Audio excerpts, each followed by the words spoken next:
नहीं सर, हमें ये निकालना है कि calculate the work done by the external force in moving from a से बी।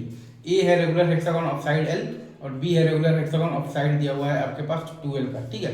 तो ई सिस्टम इनिशियल है हमारे पास 3 टाइम्स के q square by l into है 5/2 प्लस 2/√3 और यू सिस्टम फाइनल है हमारे पास 3 टाइम्स के q square by 2l into 5/2 plus 2/√3। तो work done by the external force बराबर डेल्टा यू बराबर negative of the work done by the internal convective forces excluding.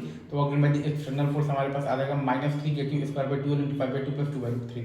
Work done by the external force हमारे पास आ जाएगा -3 times के q square by 2l into 5/2 plus 2/√3। Again मैं फिर से बोल रहा हूँ, ए है हमारे पास regular hexagon of side l और बी है हमारे पास रेगुलर हेक्सागोन ऑफ साइड दिया हुआ है 2l। हमें बताना है कि calculate the work done by the external force in basically a से बी।